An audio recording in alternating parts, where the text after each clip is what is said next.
그러면 지금 이준석 돌풍이 엄청나게 불고 있고 네. 11일 네. 이제 전당대회가 뭐 일주일 남았네요. 한 일주일 정도 남았네요. 네. 그런데 지금 다른 후보들 나경원, 주호영 네. 이런 후보들과의 격차를 더 벌이는 것 같아요. 네. RN서치라는 여론조사 기관이 있거든요. 네. 거기서 지금 조사를 해갖고 31일부터 6월 2일까지 4일 발표한 네. 그 조사 결과를 보면은 지금 이준석은 47%, 그리고 나경원 전 의원은 17%, 주호영은 7%예요. 네. 그러니까 격차가 지금 더 벌어져 버렸어요. 이런 상황으로 보면은 일주일 내에 무슨 변수는 없겠죠. 지금 이 상황을 뭐 뒤집을 가능성이 있을까요? 이준석 후보가 무슨 공직을 옛날에 맡아가지고 예. 큰 뭐 뇌물을 받았다거나 그럴 일은 없을 거예요. 아니면 뭐 그 어떤 성추행 문제가 있다거나 학폭 뭐 이런 거. 학폭 이 양반이 하버드 나와가지고 학폭도 있기 힘들겠어요. 그래가지고 그 문제가 돌출되지 않는 이상은 뭐 지금 일주일 만에 이게 갑자기 이게 결국은 아까도 말씀드린 바와 같이 우리 그 국민의힘 지지자들도 있죠. 예. 시대 정신을 지금 읽고 있다. 아니면 최소한 어떤 전략적 사고를 하고 있다. 이번에 뭐 우리 고영신 TV도 그렇고 보수 언론에서 많이 이야기했지만은 이 국민의힘이 이래서는 안 된다. 내년 대선이 진짜 본선이고 거기서 정권을 잡아야지 지금 비정상적인 비정상을 정상화시킬 수 있는 나라 만드는 데는 국민의힘이 잡아야 되고 국민의힘이 대선 후보를 만들기 위해서는 아까 말씀드린 윤석열 후보라든가 범야권을 결집시킬 수 있어야 되고 특히 안철수 후보 전 대표 같은 마찬가지 지금 대표죠. 마찬가지인데 그러기 위해서는 지금의 국민의힘의 그 모습 가지고는 힘들다. 이걸 국민의힘 지지자들도 알고 있는 겁니다. 권리당원들도. 네, 알죠. 네, 그 신문 보고 TV 보고 하는데 그다음 유튜브 요새 60대 넘은 분들 있죠. 그 유튜브에 그냥 하루 종일 들고 삽니다. 거기서 그렇더라고요. 보수 유튜버들이 있죠. 그 뭐 이상한 유튜버도 물론 보수 유튜버 중에는 있습니다만은 예. 정상적인 유튜브라면 있죠. 우리 고영신 TV식으로 아주 합리적인 말을 하거든요. 여기서 우리 진짜 무슨 욕심이 고 교수님의 전화 무슨 그 윤석열 전 총장이 대통령 된다고 거기에 한 자리 하려고 하는 거 전혀 아니잖아요. 그러니까요. 오로지 지금 문재인 정부 지금 4년 하에서 나라가 기형적으로 된 걸 좀 제발 바로 잡았으면 좋겠다 이런 마음 가지고 하는 그렇죠. 거예요. 이걸 보면요. 지금 국민의힘이 젊은 영선 의원은 아니고 뭐라 그러십니까? 영선이죠, 그냥요. 영선이 그래 돼가지고 이 한국 정치의 이 풍토를 완전히 뒤바꿔놔야겠다. 이때까지 고위관직 하던 사람, 특히 보수 정당에 대해서는 그런 이미지가 강했지 않습니까? 예. 고위관직 했던 노령의 그 나이 많은 사람이 꼰대처럼 당권을 쥐고 앉아가지고 자기들 뭡니까? 그걸 지키는데. 네, 기득권 자기들 지키는 기득권을 거. 지키는데 그냥 모든 힘을 쏟고 이 젊은 피는 수혈하지 않더라. 예. 근데 만약 이준석 후보가 당선돼 버리면 그게 하루아침에 이 국민의힘의 얼굴 아닙니까? 당대표가. 예. 얼굴이 바뀌어버리는 거, 이게. 속 마음이 어떨지 모르지만, 제가 이준석 후보하고 TV도 한 몇 번 출연 같이 하고 했는데, 진짜 톡톡 튄다 그럴까? 얼굴도 사실 너무 영리하게 생겨가지고 오히려 불안해할 정도로, 조금 이렇게 노련하고 이런 모습은 아닌데, 오히려 그게, 국민들한테 신선한 느낌을 줄 수 있고, 그래서 이 부분이 안 바뀔 거고, 다만 이제 대구 경북 가니까 이제 상대의 어떤 공격이지만, 박근혜 탄핵에 대해서 어떻게 생각하느냐, 그 부분은 이준석 후보로서는 조금 마음에 바로 대답하기 힘든 그 문제입니다. 유승민계라는 지금 그 이미지가 지금 씌워져 있지 않습니까? 그래서 뭐 이준석 되면 유승민이 대통령 후보 된다는 이야기 마타도어도 있고 하는데 저는 이준석 후보가 자기가 좀 손해는 날 수 있어요. 대구 경북 가가지고 박근혜 대통령의 탄핵에 대해서 나는 맞다고 생각한다. 그렇지만 제가 이준석 후보 이제 노예하고 이런 후보 같으면 딴 말 했을 겁니다. 그러니까 이준석 입장에서는 이런 탄핵 문제에 대해서 정면 돌파를 한번 해보겠다. 네, 그러니까요. 자기 젊은 네. 36세의 그런 감각으로 이 탄핵 문제에 언제까지 수렁에 빠져 그렇죠. 있어야 하나. 저쪽이 조국 수렁에 빠져 있는 것처럼 여기 탄핵 수렁에 빠져 있어서는 안 된다. 그러니까 이 탄핵 문제에 대해서도 그래 그게 정당하다는 사람도 있고 아니라는 사람도 있고 그것을 할 수 있는 여건이 이렇게 분위기가 조성이 돼야 한다. 탄핵이라고 그게 정당하다는 입장을 표시한 사람에 대해서는 지금 다 배신자 낙인을 찍고 있지 않느냐. 네. 이제는 그러지 말자. 탄핵의 강을 건너자 그런 얘기거든요. 이제 그 부분에 대해서는 자유롭게 얘기하고 그렇죠. 그런 나머지 얘기에 대해서도 우리가 소통할 수 있는 네. 그런 토대를 이 국민의힘에서도 만들자는 그런 생각에 한번 과감하게 시도를 해본 그러니까 거죠. 이준석 후보가 오로지 당선만 노리고 그랬으면 어떤 그렇게 안 하겠죠. 정치적인 생각을 막 바꾼다면 오히려 마이너스가 될 수 있어요.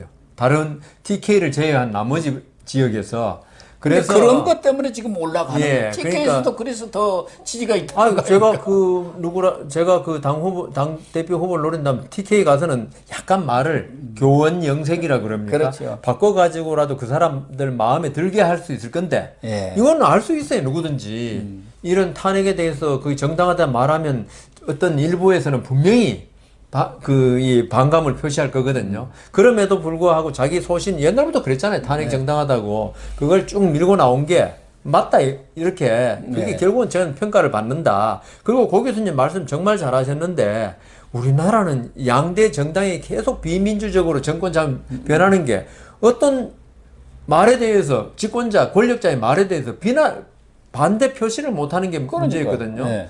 그러니까 이게 지금 국민의힘이 이준석 후보가 당대표 되면 좋은 점이 하나가 이준석 후보가 영선이고 그리고 36살 전기 때문에 있죠. 당에서 여러 가지 다양한 목소리를 낼 수 있는 토양이 마련된다는 겁니다. 네. 그게 처음에는 당이 질이 멸렬하게 보일지라도 있죠. 그렇게 보일 수도 있죠. 근데 초기에는. 예, 그런 걸 쭉 흡수해 가지고 윤석열 전 총장이 딱 입당하고 유력 대권 후보로 됨으로써 있죠. 그런 게 전부 다 용해가 아까 됩니다. 블랙홀이라 그랬나요? 예. 윤석열 총장 그다음 이준석 당대표 되면 그런 그 잡음들이 전부 다 수용이 됩니다. 그건 이제 저쪽은 블랙홀이고 여기는 용광로. 용광로 그러니까 멜팅 포인트가 되는데 용광로에 예. 다 녹여가지고 그러니까요. 돼. 그러되면요 처음에는 약간 손해 같아도 그래서 아까 우리가 윤석열 전 총장이 빨리 들어야 한다는 게 그런 부분에서 있죠. 용광로 역할을 빨리 해줄 수 있다. 그러면 쌍두마차로 그렇게 할 수 있기 때문에 저는 그 이준석 후보가 그 머리가 좋으니까 이걸 전략적으로 대구 경북에서 탄핵 정당선을 이야기했는지 몰라도 결국은 이게 손해는 아니다. 그렇죠. 손해 예, 아닙니다. 예. 잠시 손해고 길게 이익이다. 예. 저는 잠시도 어떻게 보면은 오히려 더 이준석 다움이랄까? 그걸 보여준 건 맞습니다. 아니죠. 이때까지 우리 정치인들이 보여준 모습하고 예, 그쪽에 가서 모습이죠. 영합하고 영합. 이쪽에 다른 가서 데 가서 또 또 딴 딴 소리 하고 예. 그거 없다. 그래 일관성을 보여주는 그러니까 게 이준석 후보 이래 할 수 있는 게 자기 손해날 게 없어요. 영선이기 때문에. 근데 특히 국민의힘 과거 이제 뭐 살짝 뭐 신한국당 뭐 그 이전에 민정당부터도 네. 그 쭉 내려온 이 정당이지만 여기에서는 과거 YS라든가 DJ 저쪽 민주당 계열에서는 젊은 피수열이 있었습니다. 네. 젊은 피수열이. 근데 이쪽에서는 그런 젊은 피수열이라는 말이 없었죠. 거의 없지 않습니까? 그러니까 YS DJ 때 다 그때 젊은 피로 수혈했던 사람들이 지금 다 예, 중진이 돼. 중진이 돼갖고 민주당이라든가 네. 지금 이 문재인 노무현 정권을 끌어오고 있거든요. 그런 점에서 지금 김영환 전 의원, 네. 전 과기부 장관입니다만 우리 TV에도 화요일마다 나오는데 이게 40대 기술은 이후 최고의 세대교체 혁명이다. 이건 혁명. 네. 예. 그런 점에서 이준석 전 최고위원이 그런 혁명의 기수가 되어 있는 그런 상황 아닌가 이렇게 보여집니다. 하여튼 일단은. 우리 정치사 일대 대변혁이죠. 예. 네. 그래서 일단 뭐 TK 목장의 결투는 결과적으로 보면은 뭐 단기적이든 장기적이든 이준석 전 최고한테 플러스 요인이 될 것이다. 이런 결론을 내리기로 하고요. 영어로 I hope so인데 어떻게 될지 모르겠습니다. 또 일부에서 이제 조금 걱정하는 게 이준석 전 최고위원이 정치적 경험이 이제 아무래도 원내 경험도 부족하고 똑똑은 하는데 그런 포용력이 좀 부족한 거 아닌가 하는 평가를 받기 때문에 윤석열 전 총장하고 우리가 영어로 말하면 케미라고 하지 않습니까? 예. 요새 많이 그러니까 쓰더라고요. 우리 쉬운 말로 하면 궁합이 예. 잘 맞을까? 정치 공학상으로 보면 딱 맞는데 예, 맞죠. 이제 실질적으로 조직 안에서의 이런 화합이 잘 돼야 하거든요.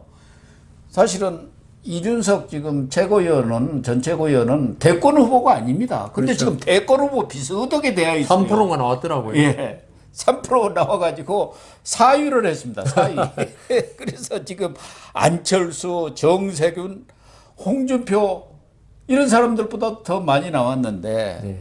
그렇게 하려면은 이 당 대표는 대권 후보한테 모든 영광을 돌리고 뒤에 서포트 역할로 머물러야 하는데 그런 부분들이 앞으로 9개월 동안 참 잘 될 것인가를 우려하는 사람들은 좀 전에 케미라고 말씀하셨잖아요. 예. 케미라는 게 있죠. 형제 간에도 안 맞고, 그 다음 쌍둥이 간에도 그 케미가 안 맞아요. 예. 사람이란 게 전부 다 생각이 다 다르기 때문에 그 케미란 건 맞추는 건 있죠. 외부로 나타난 거지, 실질적으로 맞는 건 없다. 결국은 노력해야 된다. 양쪽 다. 예. 뭐, 그 이준석, 이제 그 전 최고도 당 대표가 되면 자기 나름대로 이제 어떤 영향력을 행사하려고 그런 건 맞겠죠. 예. 그 다음 내년에 지자체 선거도 있고, 거기서 뭐 공천도 해야 될 거 아닙니까? 뭐 이런 문제, 그 다음에 이제, 이거는 별로 좋은 건 아니지만 우리는 당 대표가 되고 어떤 당의, 당권의 한 축을 잡으면 꼭 그런 계파를 형성하고, 이런 게 꼭 있어가지고 이게 우리나라 그 정당 정치의 어떤 퇴행적인 모습을 계속 보여줬는데, 이때까지 그러니까 그 아까 말씀하신 그 국민의힘의 어떤 원로들, 중진들이 꼭 그런 모습을 개파 보수적인 성격을 좀 가지고 있었잖아요. 그게 결국 정당이 앞으로 나가는데 상당히 그 지장을 장애가 되지 않습니까? 그래서 근데 오히려 이준석 후보는 그런 면에서는 좀 자유롭지 않겠는가? 유승민계라고 뭐 그런데 누구는 그러더라고. 이제 유승민 의원이 이준석계라고. 그렇게 됐죠, 지금. 그런 뭐. 이야기를 하는데, 이게 이 두 사람 케미, 윤석열과 이준석의 케미가 맞는 게 더 중요한 게 아니고 결국은 이게 케미가 맞는 외형적인 모습을 보여주기 위해서는 과연 국민의힘이 윤석열 전 총장을 데리고 와서 정권 교체의 어떤 교두보, 플랫폼이 되려고 하는 마음이 있느냐가 중요한 거지. 그렇죠. 두 사람 케미는 그렇게 되면 맞게 돼 있는 거예요, 그게. 그래서 윤석열 전 총장도 있죠. 본인이 그 어떤 권력의 욕심 때문에 대통령이 되는 게 아니라 어떤 그 문재인 정권의 어떤 기형을 정상으로 돌리는 그런 사명감을 가지고 국민의힘에 들어온다면 케미는 맞을 수밖에 없어요. 그러니까 이 케미 맞고 안 맞고는 본인의 생각이 달라져야 됩니다. 본인이 욕심으로 가득 차 버리면은 케미 맞던 사람도 틀려져요. 이준석 나 당 대표니까 내가 당을 어떻게 해야겠다 그런 생각 따로 있고. 당권에 대한 욕심. 윤석열 전 총장, 내가 대권 후보니까 나를 중심으로 모든 건 모여한다. 이렇게 되면 케미가 맞을 수도 없고, 돌아봤자 불협화음만 계속 내고, 그러면 내년 3월 대선까지 어떻게 될지는 모른다고요. 그래서 그 케미를 맞추기 위해서는 두 사람이 어떤 공통의 목표, 그걸 설정해 놓고, 이걸 위해서 우리 둘이 협조하자, 매진하자, 이렇게 돼야 되는 거지. 그래서 저는 윤석열 총장이나 전 총장, 이준석 대표가 당대표가 된다고 케미가 맞고 안 맞고, 이 문제보다는 하여튼 두 사람이 어떤 생각을 가졌냐가 더 중요하다. 그런 생각입니다. 어쨌든, 이준석 전 최고위원이 이 갤럽에서는 뭐 사람을 딱 이렇게 나열을 하면서 이 지지 후보를 선택을 하지 않고 그렇게 조사를 하면서 대선 후보, 우리나라 주관식. 대권 후보로 누가 적합하냐 이렇게 물으니까 그러니까 뭐 이준석은 지금 사실은 40세가 돼야 그렇죠. 헌법을 안 고친 한 헌법을 고치지 않는 한 대통령 출마가 안 되는데 어쨌든 이번 갤럽이라는 데서 조사하니까 3%가 나온 거 아닙니까? 이벤트 효과죠. 그러니까 이벤트 효과도 있지만 이낙연이 5%예요. 금방 이낙연도 지금 추월하게 될 상황인데 어쨌든 이런 현상, 일종의 윤석열 현상 또 이준석 돌풍 네. 이런 부분에 대해서 아침에 어떤 뭐 칼럼니스트는 대학 교수죠. 좀 칼럼 아주 잘 쓰시는 분인데 지금 이제까지 우리 정치가 산업화 세력과 민주화 세력 간의 양당 그런 구조를 이루면서 적대적 공존관계를 이루었다. 서로 공격을 하는데 실제적으로 이익도 보는 자기들이 그대로 그 지지 세력을 유지하면서 지금까지 이루어온 것 아니냐. 그런데 그게 지금 파괴가 되고 있다. 그러니까 우리가 흔히 좀 어려운 말로 앙샹 레짐이라고 하죠. 구체제. 구체제죠. 구체제의 그런 붕괴하는 그 굉음이 지금 올리고 있는 것이고 그것을 넘어서 이제 윤석열 시대라든가 이준석 당대표 시대가 온다는 것은 이제 미래로 나아가는 과거가 아니라 미래의 통합과 공화로 나아가는 그런 새로운 우리 정치사의 어떤 지금 6공학이 계속되는데 7공학 시대를 진짜 의미의 7공학 시대를 그렇죠. 여는 것 아니냐 이렇게 얘기를 했더라고요. 이번 대선이 있죠. 단지 진보에서 보수로 정권이 바뀐 정도가 아니고 어떤 진짜 6공화국, 7공화국 식으로 정권의 모습이 완전히 바뀔 수 있도록 해야 된다. 이걸 위해서 진짜 국민이 진짜 어떤 정치적인 선택이 중요하고요. 아까 앙샹 내진 그러셨잖아요. 그게 진보 보수가 서로 상대방을 공격하면서 자기 집토끼라 그러나요? 집토끼만 그걸 딱 확보해가지고 쥐고 자기가 그 어떤 국회의원 되는데 아주 효율적으로 써먹었죠. 지금까지 그게 이제 그랬죠. 지역적으로는 호남과 영남을 갈라놓고 그걸 또 써먹은 게 그 이제 호남은 진보, 영남은 보수 이렇게 또 써먹고 이게 구체제 정치인들이 별로 힘 안 들이고 어떤 자기 그 기득권을 유지하는데 어떤 국민 갈라치기 분열을 이용해 먹었죠. 그렇기 때문에 이번에 이제 윤석열 전 총장이 있죠. 지금 뭐 보수라 부르지만은 여러 가지 문재인 대통령에서 검찰총장이 되고 그다음에 이번에 또 이 대통령 후보로 나온다면은 보수 그 국민의힘 쪽에서 나오고 그러면 어떻게 보면 중도예요. 어떻게 보면은 솔직히 말씀드리면은 이준석 지금 물론 국민의힘의 당 대표 나오지만은 이 사람 진짜 뭐 이런 말 하면 어떨지 어디로 튈지 모르는 사람이에요. 아직 너무 젊어서 이 사람의 정치적 성향도 잘 모르겠고 유승민 전 의원 자체가 어떤 완전 보수라고 볼 수 없지 않습니까? 어떤 그 오히려 기득권에 대한 저항 그때 뭐 그 저기 증세 없는 뭐 복지 없다 뭐 이런 말 해가지고 결국 박근혜 전 대통령이나 문재인 대통령이나 있죠. 둘 다 어떤 자기들 집권하는데 이거 갈라놓기를 이용해 먹은 사람들이에요. 그러다 보니까 집권하고 나서 자기들끼리만 똘똘 뭉치니까 최순실 같은 사람 나오고 우병우 나오고 결국 자기의 불행한 결말을 맞았거든요. 문재인 대통령도 있죠. 뭐 지금까지는 뭐 대통령직을 유지하고 있으니까 어떤 불행한 결말이 나오리라고는 생각을 못 하고 있을지 몰라도 본인은 나중에 끝나고 뭐 어떤 고통을 안 겪을지라도 국민이 고통을 겪었어요. 문재인 대통령이 어떤 이런 비민주적이고 그다음 자기들 편만 챙기는 어떤 정치로 말미암아 가지고 근데 이준석 이제 후보나 윤석열 전 총장이 대통령이 된다면은 과거와 결별해야 됩니다. 그렇습니다. 이런 구태적인 정치. 그래서 우리가 지금 이준석 후보에게 열광하는 이유가 그거고요. 이제 새롭지 않겠느냐. 그리고 정치를 오래 하다 보면 뭐 구원도 많이 쌓이고 원한도 많이 쌓이는데 이 사람은 진짜 영선이고 그러니까 이제 그런 건 없을 거 아닙니까? 윤석열 전 총장도 정치를 오래 한 사람 아니지 않습니까? 이 때문에 정치판에서 뭐 구원 이런 게 없으니까. 그렇죠. 그래서 이 두 사람이 쌍두마차로 정권을 잡는다면 있죠. 보복 같은 거 하지 말아라 이거죠, 저는. 물론 잘못된 걸 정상화는 하겠지만은 그거는 시스템으로 제도를 고쳐가지고 정상화 시켜야지. 뭐 지금 정권처럼 적폐라는 거로 사람을 갖다 잡아 넣어가지고 그 정상화 시킨다. 이거는 있죠. 미봉책입니다. 박근혜 전 대통령 잡아놓고 최순실 잡아내가지고 국가 시스템을 정상화 시킬 수가 없어요. 그러고 나니까 결국은 자기 사람 환경부 우리 그때 그 공기업 문제 김은경 장관 문제 나왔듯이 똑같은 일이 반복되고 있어요.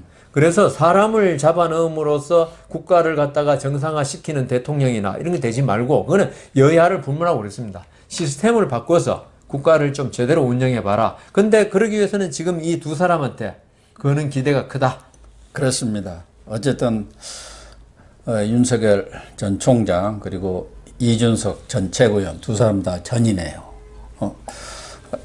우리 정치사에 새로운 정치 지형, 맞습니다. 새로운 정치 지평을 예. 열어주기를 예. 기대를 해보겠습니다. 간절히 기원합니다.